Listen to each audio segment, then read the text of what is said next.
Los misioneros claretianos de América, MICLA, y la Escuela Bíblica Claretiana de Estados Unidos y Canadá presentan ¿Sabías tú qué? La carta de Pablo a los Gálatas. En una época sin las comodidades modernas, como serían lentes de sol o tenis amortiguados, sin carros, trenes o aviones, puede ser difícil imaginar qué fue lo que impulsó a Pablo a recorrer más de 10,000 millas a pie y más de 40,000 millas en barco dentro de un periodo de 20 años.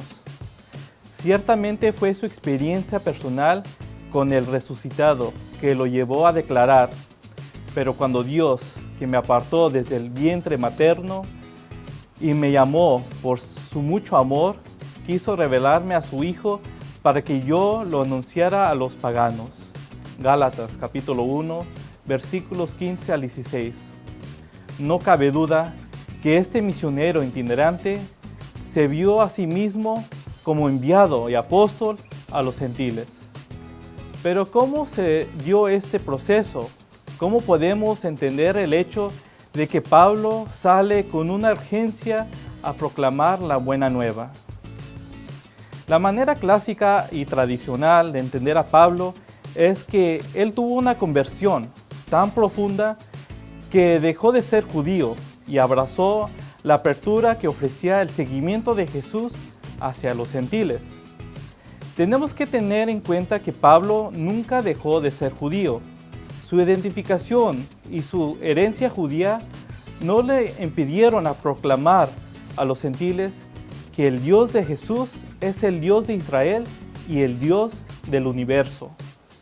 Esta visión universalista no tiene su origen en la experiencia radical que tuvo con Jesús.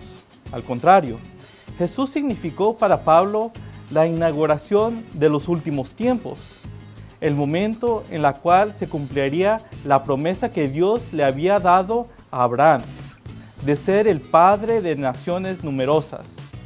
En tu nombre se bendecirán todas las familias del mundo. Génesis capítulo 12, versículo 3. Todo judío creía y sostenía la esperanza que en algún día el Dios de Israel sería reconocido por todas las naciones. Nunca se dudaba de la soberanía del único Dios. La resurrección de Jesús impulsa a Pablo a creer que ese día anhelado está por llegar. Es por eso que él sale con una urgencia a proclamar la buena nueva. No había tiempo que perder. Esta promesa de que el Dios de Abraham se ha manifestado para toda la humanidad la encontramos en la carta a los Gálatas.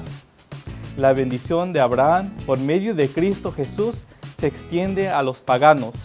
Gálatas capítulo 3, versículo 14.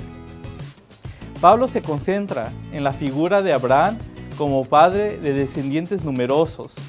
Génesis capítulo 17, versículo 5. En adoración del único Dios. Esta identidad de Abraham como padre de los fieles es resaltada por Pablo en Gálatas, capítulo 3, versículo 6, cuando recalca la expresión de Génesis, capítulo 15, versículo 6. Abraham creyó en Dios y esto le fue tenido en cuenta por su justificación.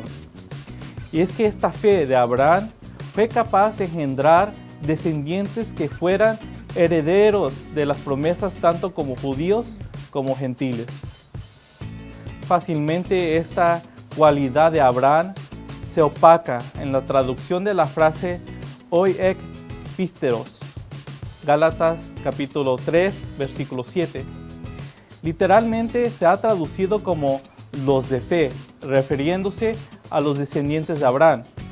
Pero esta expresión griega en el contexto de relaciones familiares es mejor traducido como «los descendientes de fe», pues para Pablo no es la fe del individuo que otorga beneficios, sino la fe del padre Abraham, que sirve de bendición para las naciones, del mismo modo que la fidelidad de Jesús sirvió de bendición para toda la humanidad. Habiendo profundizado en la figura de Abraham, Según Pablo, en la carta a los Gálatas, encontramos a un Dios que, a pesar de llamar a Abraham y de formar un pueblo particular, nunca cesó de obrar en la historia para darse a conocer por todos y todas. Que esta imagen de Dios nos impulse con la misma urgencia que impulsó a Pablo a luchar por la unidad entre todos los seres humanos. Que reconozcamos en la figura de Abraham una fe que es universal y se da como regalo de Dios a todas las culturas y abraza con ternura a todos los pueblos. Gracias por ver este video. No olvides darle me gusta y suscribirte a nuestro canal.